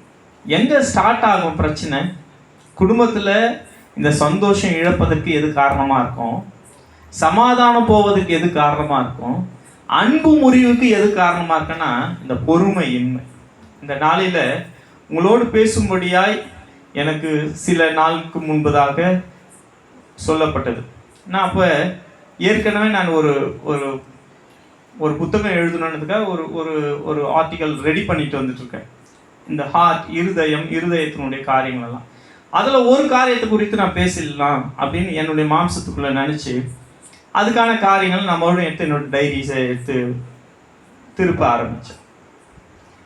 அதாவது உடைக்கப்பட்ட இருதயம் அப்படின்ற தலைப்பை குறித்து நான், ஆனாலும் கடவுள் எனக்கு நேற்று நைட்டு நான் மறுபடியும் அனலைஸ் பண்ணும்போது எனக்கு ஏதோ ஒரு அழுத்தத்தை கொடுத்துட்டே இருந்தார். அப்போ என்னுடைய பேஷனை, என்னுடைய பொறுமையை எனக்கு என்னை வந்து உந்தி தள்ளிட்டே இருந்தது. ஏன் கடவுளே, ஏன் நான் தான் ஏற்கனவே ப்ரிப்பேர் பண்ணிட்டேன், ஒரு நாள் தான் இருக்குது, நான் அதையே பேசினேன். ஆனாலும் கடவுள் எனக்கு கொடுத்த இந்த ஒரு காரியம் என்னென்னா, ஒரு குடும்பம் ஒரு சிறப்பாக இருக்கணும், ஆசீர்வதிக்கப்படணும் அப்படின்னா இந்த சொல்லப்பட்ட முன்னால் சொன்ன எல்லா காரியத்துக்கும் பேஸ் எதுவாக இருக்குன்னா, சப்போர்ட்டாக எது இருக்குன்னா, துணையாக எது இருக்குன்னா பொறுமை தான் ரொம்ப முக்கியமாக இருக்குது. எந்த குடும்பத்தில் இருக்கக்கூடிய நபர்களுக்குள்ள பொறுமை இருக்குதோ அந்த குடும்பம் வந்து ஒரு லாங் லைஃபுக்கு அதுனா படர்ந்து விரிந்து வளரதை பார்க்கலாம். கூட்டு குடும்பங்களில் நீங்கள் பார்த்தீங்கன்னா, என்னோட பணி செய்யக்கூடிய ஒரு ஆசிரியர், அவங்க சோபனான்னு பேர், அவங்க ஒரு நாள் ஒரு 10 மணிக்கு வந்தாங்க. அவங்களுடைய அவரை எடுக்கும்படியாக நான் கிளாஸ் அவரை நான் பார்த்தேன். லஞ்ச் அவர் வந்தோடனே அவங்க சொன்னாங்க, இந்த மாதிரி ஒரு பிரச்சனை சார், எங்கள் கூட்டு குடும்பம், எங்களை ஒரு சின்ன ப்ராப்ளம் ஆயிடுச்சு, அதாவது சால்வ் பண்ணதுக்கு எங்களுக்கு கொஞ்சம் நேரம் ஆயிடுச்சு. அப்போ கூட்டு குடும்பம் இதெல்லாம் எதை சார்ந்து இருக்குன்னா, நான் சொன்ன முன்னால் இருந்த காரியத்தெல்லாம் தாண்டி பொறுமையை பொறுத்ததாக இருக்குது. பொறுமை இன்னைக்கு நமக்குள்ள அதிகமாய் கர்த்தர் எதிர்பார்க்கக்கூடியது பொறுமை. இப்போ நிறைய பேர் 6:30 மணிக்கு வந்துட்டாங்க, இப்போ நேரம் 8:30 மணி ஆகுது. என்னதான் கடவுளுடைய வார்த்தையை கேட்கணும் அப்படின்ற உள்ளுணர்வு இருந்தாலும் எப்போ முடிய போகுதுன்ற ஒரு இன்டென்ஷன் நம்மளுக்குள்ள என்ன பண்ணிட்டே இருக்கோம், பேக் மைண்டில் ட்ராவல் ஆகிட்டே இருக்கும். டைம் என்ன போயிட்டு இருக்கோம், எவ்வளோ தூரத்துக்கு நம்ம பொறுமையாக பேஷனாக அல்லது அமைதலாக அமர்ந்து சத்தியத்தை கேட்க முடியும். இந்த பொறுமையை குறித்து அகஸ்டியன் அப்படின்ற வேத ஆராய்ச்சியாளர் சொல்கிறார், பொறுமை என்பது ஞானத்தின் துணைவி, wisdom. Patience is the companion of wisdom. ஞானம் ஒருத்தருக்கு இருக்குன்னு நம்ம சொன்னோம்னா அந்த ஞானத்துக்கு எது சப்போர்ட் பண்ணுதான், பொறுமை தான் சப்போர்ட் பண்ணும். நிறைய நேரங்களில் சொல்லுவாங்க, எப்பா பொறுமையை இழந்துடாதப்பா, பொறுமையை இழந்துடாத, நீ பொறுமையை இழந்துட்டேன்னா என்ன ஆகிடும், பிரச்சனை ஆகிடும். பொறுமையை மட்டும் என்ன பண்ணுறாத, இழந்துடாத. இன்னைக்கு கர்த்தர் உங்கள் மத்தியில் இந்த தலைப்பின் கீழே கர்த்தருடைய வார்த்தையை பகிர்ந்து கொள்ளும்படியாய் உந்தி தள்ளினார். ஆவியானவர் உங்களோடு இடைப்படுவாராக. முதலாவது, ஏன் இந்த பொறுமை தேவை? Why need for patience? நீதிமொழிகள் 5ஆம் அதிகாரம் 18ஆம் வசனங்களை எடுத்துக்கொள்வோம். நீதிமொழிகள் 5ஆம் அதிகாரம். உன் ஊற்றுக்கண் ஆசீர்வதிக்கப்படுவதாக, உன் இளவயதின் மனைவியோட மகிழ்ந்திரு, அவளே நேசிக்கப்படத்தக்க பெண்மானும் அழகான வரையாடும் போலிருப்பாளாக. போதும். அதே போல நான் இன்னொரு ஒரு வசனத்தை வாசிக்கிறேன். கோபக்காரன் சண்டையை உண்டாக்குகிறான், பொறுமை உள்ளவன் சச்சரவனை அடக்குகிறான். அவசர கோபம் நம் உடல் நலத்துக்கு கேடு. அதாவது நம்ம கோபப்பட்டோம்னா நம்ம ஹெல்த் என்ன ஆகுது, உடம்பு பாதிக்கப்படும். யார் ஒருத்தருக்கு பொறுமையை இழக்கும் போது என்ன வரும்னா கோபம்னது ஒன்று என்ட்ரி ஆகிடும். எதை க்ளோஸ் பண்ணி வச்சுன்னு இருக்கோம்? இந்த பொறுமை எங்க வந்து அதை க்ளோஸ் பண்ணி வச்சுட்டு இருக்கு? இருக்கக்கூடிய நெகட்டிவிட்டி எல்லாத்தையும் க்ளோஸ் பண்ற ஒரு விஷயம் நம்முடைய பொறுமை. நானும் பார்த்துக்கிட்டே இருக்கேன். நான் திருச்சபையில் வேலை செய்யும் போது என்னுடைய மனைவி சொன்னாங்க, இங்க பாருங்க, நானா இருக்க என்ன பண்ணிட்டு இருக்கேன், பொறுமையா இருந்துட்டு இருக்கேன். நீ என்னவோ வர போற, ஞாயிற்றுக்கிழமை 5 மணிக்கு போற, 11 மணிக்கு வர, சாயந்தரம் வர, பேகை வைக்கிற, போயினே இருக்கிற, மறுபடியும் 11-12 மணிக்கு வர. நானா இருக்க என்ன பண்ணிட்டு இருக்கேன், பொறுமையா இருக்க. வேற எவ்வளவு இருந்தா என்ன பண்ணிருப்பா, ரொம்ப பொறுமையா நான் என்ன பண்ணிட்டேன், அமைதியா இருந்துட்டேன். ஒருவேளை இந்த தலைப்பைக்கு உங்களோடு பேசுவதற்கான தகுதி எனக்கு இருக்கான்னு தெரியல, ஆனா நான் கற்றுக்கொண்டதை நான் உங்களோடு என்ன பண்ணுகிறேன், பகிர்ந்து கொள்கின்றேன். ஆவியானவர் நம்மோடு இடைப்படட்டும். அப்ப பொறுமையை யார் ஒருத்தர் இழுக்கிறாங்க, அவங்க முதல்ல எதைக்குள்ள போய் மாற்றுறாங்க, உடல் ஆரோக்கியத்தை கெடுத்து கொள்கிறார். நீங்க நல்லா யோசிச்சு பார்த்தீங்கன்னா, நிறைய விஷயத்த நீங்க கேள்விப்பட்டீங்கன்னா, எங்க ப்ராப்ளம் வருதுன்னா மென்டல் அண்ட் பிசிக்கல் ஹெல்த் பாதிக்கப்படும். நம்முடைய பொறுமை இழந்த உடனே என்ன வரும், ஹார்ட் அட்டாக் வந்தவங்களுடைய ஹிஸ்டரியை கொஞ்சம் எடுத்து பாருங்களேன். டாக்டர் கேட்பார், எதனா எமோஷனல் ஆனாரா? முதல் கேட்கறது என்னது, எமோஷனல் ஆனாரா, எதனா கோவப்பட்டாரா, ஏதாவது அவரை பாதிக்கிற மாதிரி கோவப்படுத்துற மாதிரி ஏதாவது எதனா பேசினாங்களா? டாக்டர் கேஸ் ஹிஸ்டரி எல்லாம் பேசிட்டதுக்கு அப்புறம் அடுத்த கேட்குற முதல் கேள்வி எதுதான், எப்ப உங்களுக்கு கோபம் எதனா வந்ததா? அப்ப உடல் ஆரோக்கியத்தையும் மன ஆரோக்கியத்தையும் பாதுகாக்கணும்னு நீங்க நினைச்சீங்கன்னா, ரொம்ப நாள் வாழணும்னு நினைச்சீங்கன்னா, குடும்பம் செழிப்பா இருக்கணும்னு நினைச்சீங்கன்னா என்ன தேவை, இந்த பொறுமை நமக்கு தேவைப்படுகிறது. இரண்டாவதாக எபிரேயர் 4ஆம் அதிகாரம் 2ஆம் வசனம் வாசிங்க. எபிரேயர் 4ஆம் அதிகாரம் 2ஆம் வசனம் நானே வாசிக்கிறேன். மிகுந்த மனத்தாழ்மையும் சாந்தமும் நீடிய பொறுமையும் உடையவர்களாய் அன்பினாலே ஒருவரை ஒருவர் தாங்குங்கள். அப்ப ஒருவரை ஒருவர் தாங்கணும். அதாவது உறவை கட்டி எழுப்பணும்னு யாரெல்லாம் ஆசைப்படுறோமோ அவருக்குள்ள இருக்க வேண்டியது என்ன, பொறுமை. ஒருத்தர் எதனா ஒரு அவசரப்பட்ட வார்த்தை விட்டோட நம்ம என்ன பண்ணக்கூடாது, நம்ம பொறுமை இழந்துட்டோம்னா, அதுவும் குடும்பத்துக்குள்ள பார்த்தீங்கன்னா ரொம்ப கவனமா வார்த்தைகளை பேசும். கடந்த நாட்களில் ஏதோ ஒரு டென்ஷன்ல வந்து சேர்ந்தீங்க பாரு அப்படின்னு சொல்லிட்டு நான் அந்த வார்த்தையை வாய்ப்பு கிடைக்குமெல்லாம் ஏதோ சேர்ந்தன்னு சொன்ன மாதிரி இருந்தது. நிறைய பேர் சிரிக்கிறீங்க. நம்ம குடும்பங்கள்ல இயல்பா என்ன ஆயிட்டோம், உறவு உடைஞ்சு போகுது. கொஞ்சம் பொறுமையா இருந்தோம்னா எதை உடைச்சிடுவோம், பார்ட்னர்ஷிப்பை இழந்துருவோம், உறவுகள் என்ன பண்ணிட்டோம், இழந்துருவோம். கணவன் மனைவி, மனைவி பிள்ளை, இந்த உறவெல்லாம் எங்க உடைஞ்சு போகுதுன்னா பொறுமையின்மையினால். அப்ப பொறுமை என்பது உறவுகளை கட்டி எழுப்பக்கூடியது. கட்டி எழுப்பலைன்னா குடும்ப ஆசீர்வாதம் எங்க கிடைக்கும்?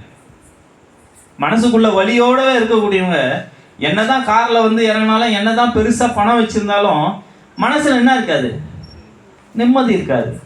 அப்ப இந்த சமாதானம், சந்தோஷம் இதெல்லாம் எதை சப்போர்ட் பண்ணியிருக்குன்னா, எதை சப்போர்ட் பண்ணியிருக்கு,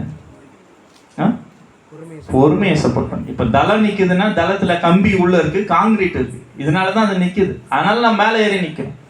ஒரு கூரை இருக்குன்னா கீழே கொம்பு இருக்கு, அதனால மேல என்ன இருக்கு, ஓலை இருக்கு. நம்ம ஓலையை மட்டும் பார்த்து சில்லுன்னு இருக்குல்ல, அதை தாங்கி பிடிக்கிறது எது, இந்த கொம்பு தான். அது மாதிரிதான் இந்த சமாதானம், இந்த சந்தோஷம், இந்த அன்பு, இது எல்லாத்தையும் காங்கிரீட் பண்ணி பிடிச்சி வைக்கிறது பொறுமை. அவசரப்பட்டு என்ன பண்ணக்கூடாது, வார்த்தையை விட்டுறக்கூடாது. கடந்த நாட்களில் என் கூட வேலை செய்யக்கூடிய ஒரு ஆசிரியர். அவருடைய பிரதருக்காக பிளட்டுக்காக வந்து கேட்டாங்க. நான் ஒரு அண்ணன் சொன்ன மாதிரி என்எஸ் ஆஃபீஸர்னால யாருக்கு பிளட் வேணும்னாலும் என்னை வந்து கேட்பாங்க. நான் பிளட் நீட்ஸ் யாரை வாலண்டியர்னா அவனுடைய ஹிஸ்ட்ரி எல்லாம் வச்சுருக்கிறதுனால கொடுக்கறதுக்காக. அப்போ என்ன ஆச்சுன்னு கேட்கும்போது அவர் சொன்னார், அவங்களுடைய தம்பியை வந்து வெட்டிட்டாங்களாம். என்னடா இது, அவங்க தம்பியாகட்டும் அவர் ஒரு சிவில் கான்ட்ராக்டரு, ஒரு ஏடிஎம்கேல ஒரு பொலிட்டீஷியன், பகுதி செயலாளர். அவருக்கு என்ன பிரச்சனை? திருநெஞ்சூர் ஆவடி பக்கத்தில் இருக்க திருநெஞ்சூர் பகுதியில் இருக்கார். என்ன பிரச்சனைன்னா ரோட்டில் இவரை சார்ந்த நண்பர்களோடு நின்று பேசியிருந்திருக்கார். மழை தண்ணி ரோட்டில் தங்கி இருந்திருக்கு. வயசு பசங்க 2 பேர் வந்து காரை ஓட்டிகிட்டு போயிருக்கான். வேகமாக ஓட்டிகிட்டு போனதில் தண்ணி என்ன பண்ணிடுச்சு, இவங்க மேலே தெரிச்சிடுச்சு. இவங்க கூப்பிட்டு, தம்பி ஏன்பா ஸ்லோவாக ஓட்ட முடியாதா அப்படின்னு கேட்டிருக்காங்க. வயசு பசங்க என்ன பண்ணுவாங்க, நாங்கள் ஸ்லோவாக ஓட்டணும், தண்ணி தான் இருக்குன்னு தெரியுதுல்ல, நீங்கள் ஏன் என்னட்டு ஓரமாக போய் பேச வேண்டியது தானே அப்படின்னா ஒன்று. கூட இருந்தவங்க கல் எடுத்துன்னு வந்து கண்ணாடி என்ன பண்ணிட்டாங்க, முடிச்சிட்டாங்க. சின்ன பிரச்சனை இது. இவர் கூட பேசல, இவர் கூட இருந்த எடுபடியா இருந்தவர்கள் கல்லை எடுத்துட்டு வந்து உடைச்சதுனால இந்த மனசாபம் அடுத்த கட்டத்துக்கு போய் அவர் என்ன பண்ணிட்டாங்க, வெட்டிட்டாங்க. ரத்தம் அதிகமா போனதால ரத்தத்துக்காக ஃபோன் பண்றாங்க. அப்ப உறவுகளை வெட்டி முறிக்கக்கூடிய ஒரு விஷயம் பொறுமை இன்மை. அப்ப நம்மளுக்கு பொறுமைனது ரொம்ப ரொம்ப ரொம்ப அவசியமாய் காணப்படுகிறது, அவசியமாய் இருக்கிறது. மூன்றாவதாக எபிரேயர் 10ஆம் அதிகாரம் 36ஆம் வசனங்களை வாசி. நீங்கள் தேவனுடைய சித்தத்தின்படி செய்து வாக்குத்தத்தம் பண்ணப்பட்டதை பெறும்படிக்கு பொறுமை உங்களுக்கு வேண்டியதாய் இருக்கிறது. என்ன? அவருடைய சித்தம் வாக்குத்தத்தம் நிறைவேறணும்னா என்ன தேவை? பொறுமை தேவை. நம்மளுக்கு கடவுள் நிறைய பிளெஸிங்ஸை கொடுத்துட்டு இருப்பார். அந்த பிளெஸிங்ஸ் எல்லாமே இம்ப்ளிமெண்ட் ஆகக்கூடிய, அதெல்லாமே நடைமுறைக்கு நடத்துவதற்கான சில காலகட்டம் என்ன பண்ணுவார், கடவுள் வைப்பார். ஆனா அந்த காலகட்டம் வரை நம்மளுக்கு என்ன இருக்கணும், பொறுமை இருக்கணும். மூன்றாவது, என் இலக்கை நான் அடைவதற்கு என்ன தேவை, பொறுமை தேவை. நம்ம நிறைய பேர் பார்த்துருப்போம், பப்பி மரத்தை பார்த்துருப்போம். பப்பி மரம் அப்படியே வளர்ந்துனே போகும். சடனா பார்த்தீங்கன்னா கொச்சன்னு என்ன பண்ணிட்டு இருக்கோம், காய்ங்க காய்ச்சிருக்கும். அந்த காய்க்கும் அந்த மரத்தினுடைய தண்டுக்கும் என்ன இருக்காது, ஆமாவா இல்லையா? ஏன் கடவுள் வந்து சின்னோண்டு மரத்திலேயே காயை கொடுத்துருக்கூடாது? என் கூட வேலை செய்யக்கூடிய ஒரு பையன் திருத்தணி பகுதியில் மாந்தோப்பு வச்சிருக்காங்க. அவன் ஒரு நாள் எனக்கு ஒரு கல்வியை கற்றுக் கொடுத்தான். அவன் சொன்னான், நாங்கள் செடியில் பூ வந்தோடனே என்ன பண்ணுறோம், ஃபஸ்ட்டு 3 டைம் வரும்போது அந்த பூவை என்ன பண்ணுறோம், நாங்கள் பறிச்சு போட்டுருவோம். ஏன்பா நம்மளாம் என்ன பண்ணுவோம், ஆசையாக பார்த்து எப்படா காய் வரப்போகுதுன்னு பார்ப்போம். அவன் சொன்னான், ஏன்னா அதை நான் பறிச்சு போடலன்னா அந்த பிஞ்சி காய் வளர்ந்து மரத்தில் இருக்க சக்தியெல்லாம் எடுத்துக்கும், அது பெருசாக வளராது, உதிர்ந்து கொட்டி போயிடும். அதனால 3 வருஷத்துக்கு அந்த பூவை நாங்களே என்ன பண்ணிடுவோம், கொட்டை வச்சுடுவோம். 3 வருஷம் காத்து இருந்ததுக்கு அப்புறம் அந்த மரம் என்ன பண்ணுமா, செழிப்பாய் பலன் கொடுக்கும். இன்னைக்கு நம்மள பல பேருக்கு வாக்குத்தத்தத்தை கடவுள் கொடுத்துட்டாரு, நிறைவேற்றக்கூடிய காலம் வரும். ஆபிரகாமுக்கு ஆபிரகாமுடைய வாழ்க்கை தெரியும். சொல்லிட்டாரு, எப்பா நீ வந்து மணலத்தனையா என்ன பண்ணும், உன்னுடைய சந்ததியை பெருக்குவன்னு சொல்லிட்டார். ஆபிரகாம் ஆஹா, 1 மாசம் பார்த்தோம், 2 மாசம் பார்த்தோம், 3 மாசம் பார்த்தோம், 1 வருஷம் பார்த்தோம், 2 வருஷம் பார்த்தோம். அப்படி அதோட கடவுளை உனக்கு எனக்கு உறவு வேணாம் போ அப்படின்னு சொல்லல. பொறுமை 25 ஆண்டுகள் காத்து கொண்டிருந்தார். இன்னைக்கு கடவுளுடைய ஆசீர்வாதத்தை பெற்றுக்கொள்ளும்படியா வந்திருக்க நீங்களும் நானும், கடவுள் உங்க ஒவ்வொருத்தருக்கும் ஒரு ஆசீர்வாதத்தை நிர்ணயிச்சிருப்பார், குறிச்சு வச்சிருப்பார். அதை அடைவதற்கான இலக்குக்கான டியூரேஷன் இருக்கும், கொஞ்சம் இருக்கும். அதுவரை நம்ம என்ன பண்ணோம், பொறுமையா காத்திருக்கோம். யார் ஒருத்தர் பொறுமையா காத்துறாரோ அவர்கள், நம்ம பழமொழி எல்லாம் சொல்லுவோம், பொறுத்தா பூமி ஆள்வார். இன்னைக்கு நம்ம எந்த ஆசீர்வாதத்துக்காக காத்திருந்து கடவுளை, என்ன கடவுளை போ கடவுளை உன்னை போய் நான் நம்பி இருக்குதெல்லாம் விட்டுட்டு வந்தேன் அப்படின்னு நம்ம முறுமுறுக்காம காத்திருக்கும் பொழுது கடவுள் நம்முடைய இலக்கை அடைவதற்கு கர்த்தர் கிருபை செய்வார். ஆபிரகாமை போல நம்மளும் என்ன பண்ணுவோம்? ஆசீர்வாதத்தை பெற்றுக்கொள்ள முடியும். சரி, நம்ம 3 காரியங்களை பார்த்தோம். முதல்ல நம்மளுக்கு பொறுமை ஏன் வேணும்? ஒன்று, பாடி அண்ட் மென்டல், நம்முடைய மனநலமோ உடல் நலமோ பாதுகாக்கப்படணும்னா நம்மளுக்கு என்ன தேவை? பொறுமை தேவை. 2வது, உறவுகள் கட்டி எழுப்பப்படணும், உறவுகள் ஸ்ட்ராங்கா இருக்கணும், உறவுகள் ஒருத்தர் புரிஞ்சு கொள்ளணும், ஒருத்தர் மீது அன்பு காட்டணும், ஒருத்தருக்கு சந்தோஷத்தை பகிர்ந்து கொள்ளணும், சமாதானத்தை அவர்கள் பகிர்ந்து கொள்ளணும்னா நமக்குள்ள என்ன இருக்கணும்? பொறுமை தேவை. 3வது என்ன பார்த்தோம்? எனக்குன்னு வச்சிருக்கக்கூடிய இலக்கை நான் அடைவதற்கு எனக்கு என்ன தேவை? பொறுமை தேவை. கொஞ்சம் உணர்ச்சி வசப்பட்டோம்னா என்ன ஆயிடும்? இப்போ எக்ஸாம்பிளுக்கு ஒரு டாக்டரை பார்க்க போறோம். எனக்கு தான் பிரச்சனை, டாக்டருக்கு பிரச்சனை இல்லை. நான் என்ன பண்றேன்? டாக்டர்கிட்ட கியூல போய் வெயிட் பண்றேன். வெயிட் பண்ணினே இருக்கேன், ஆனால் என்ன பண்ணல? கூப்பிடல. இப்போ நான் என்ன பண்றேன்? போய் அவன் அந்த வார்ட் பாய் அந்த பியூனிய சண்டை போட்டுட்டு, என்னடா பொல்லாத டாக்டர் போடா அப்படின்ட்டு நான் கோச்சின்னு வீட்டுக்கு வந்து படுத்துட்டேன்னா பாதிப்பு யாருக்கு?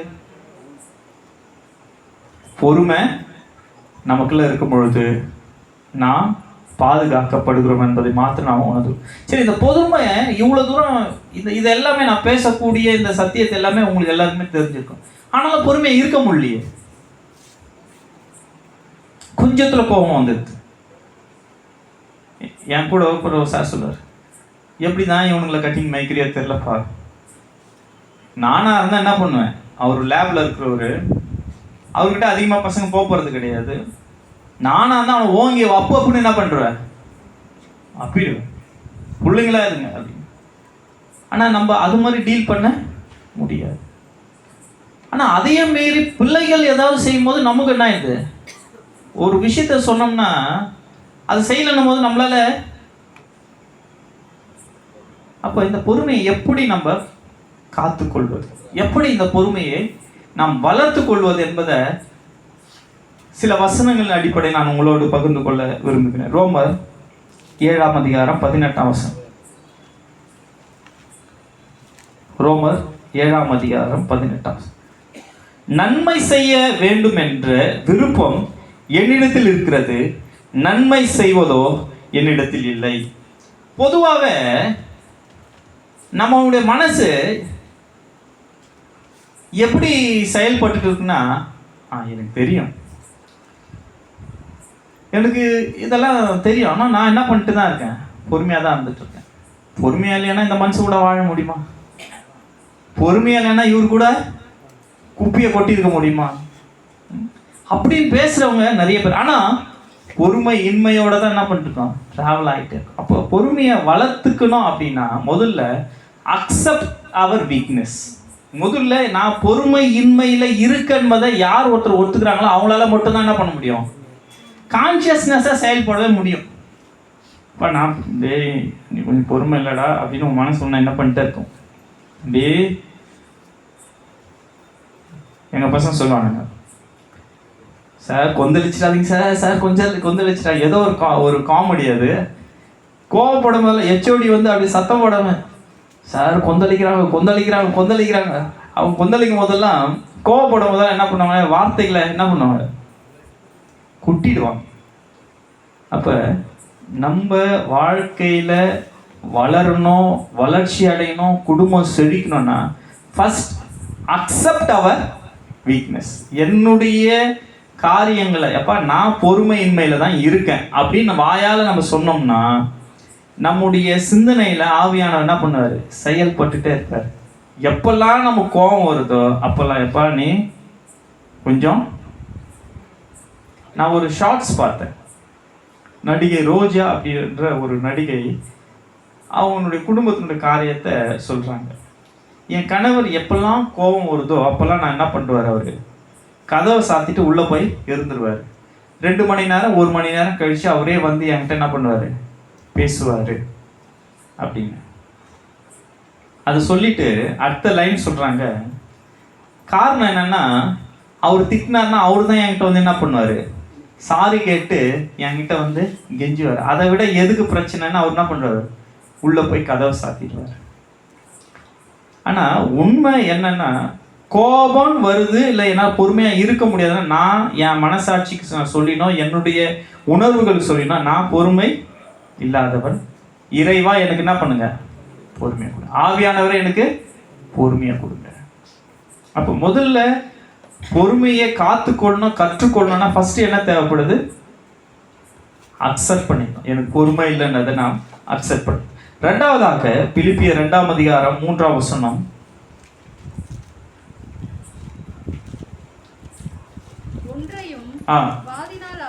வாதினாலாவது வீண் பெருமையினாவது செய்யாமல் மனத்தாழ்மையினாலே ஒருவரை ஒருவர் தங்களிலும் மேன்மையானவர்களாக எண்ண கடவீர்கள்.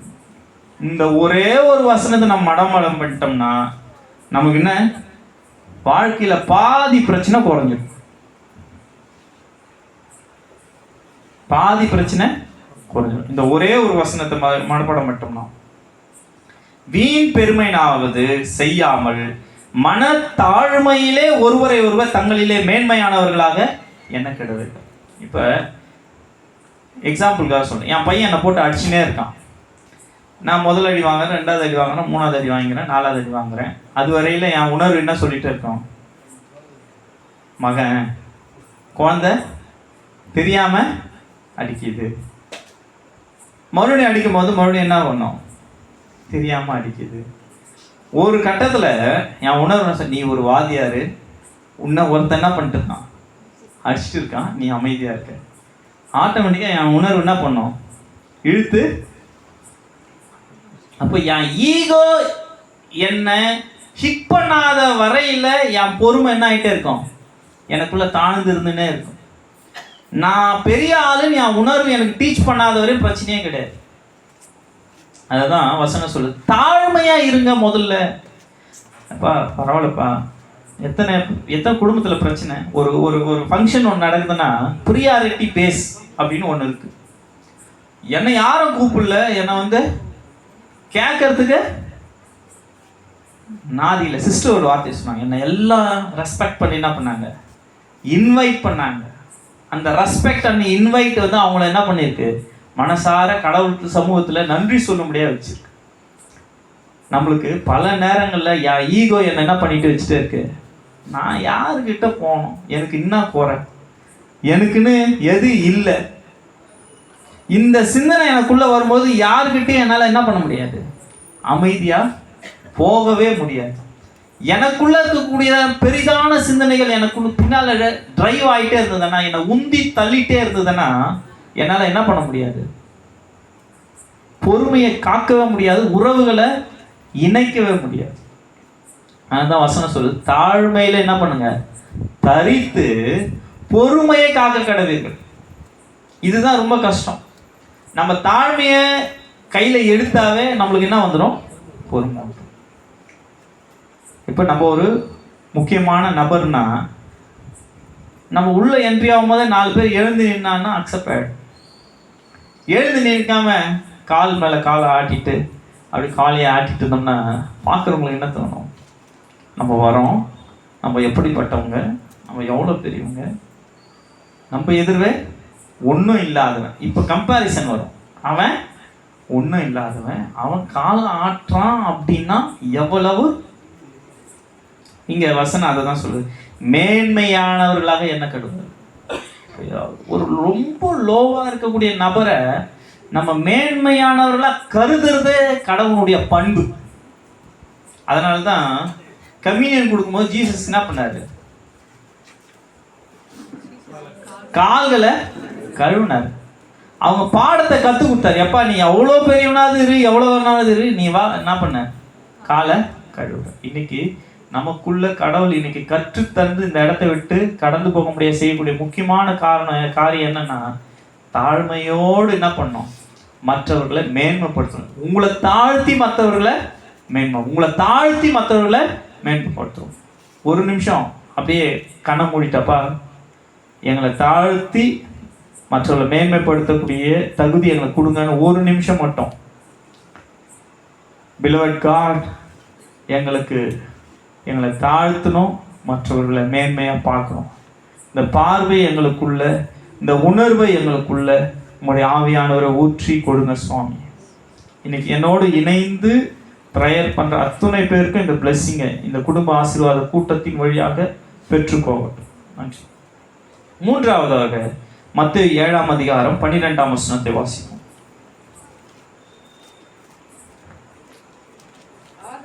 ஆதலால்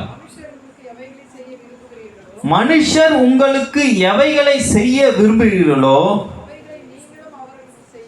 அவைகளையே நீங்களும் செய்யுங்கள், அவர்களுக்கு செய்யுங்கள். பிலிப்பியர் 2ஆம் அதிகாரம் 4ஆம் வசனத்தை வாசிப்போம். பிலிப்பியர் 2:4.